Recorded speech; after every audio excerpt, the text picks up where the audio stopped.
Inside the Cerise laboratory, the lights would suddenly cut out, and heavy equipment would launch across the room as shadows warped against the walls.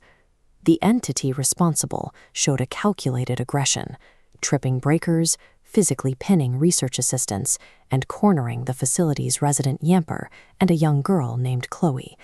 A single Gengar stood at the center of the chaos, operating with a level of malice that targeted humans and other Pokémon with frightening precision.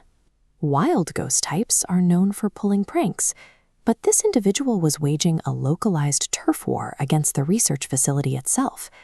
This behavior represented a significant deviation from Gengar's typical biology, suggesting that its hostility wasn't a natural instinct, but a behavioral response to an outside force.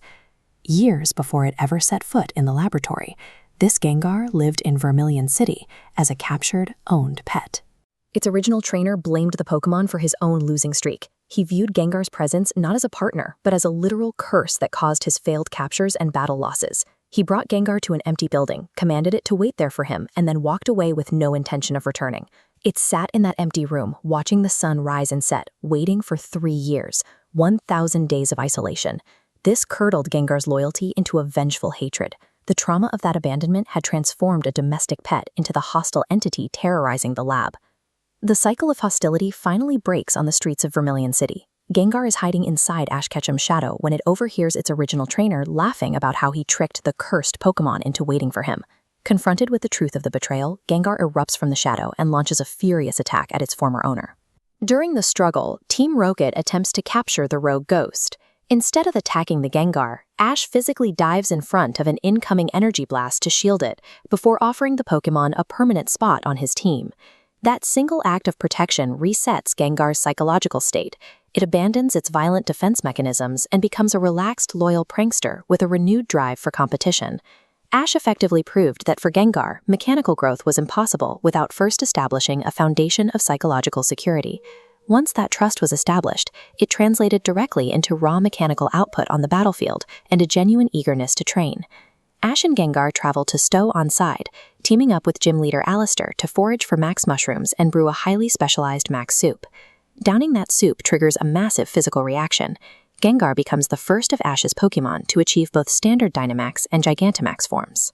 Back at the lab, Gengar begins a rigorous cross-type training camp, sparring with Ash's veteran fire types like Infernape and Charizard. Look at this type matrix flowchart. You can see the Ghost and Poison Core node sitting completely isolated from the elemental fire type nodes.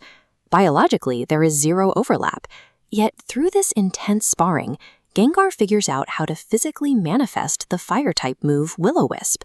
By bridging that type gap, Gengar gains incredible utility. Will-O-Wisp inflicts a burn condition, effectively halving the damage output of any physical attacker it hits.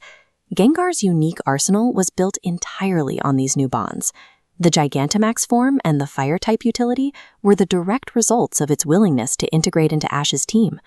All of this mechanical prep leads straight to the Masters 8 tournament, the highest stakes bracket of the World Coronation Series.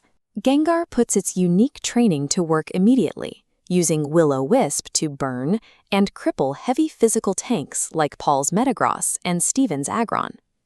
This schematic demonstrates the defensive power of Gengar's innate ability, Cursed Body.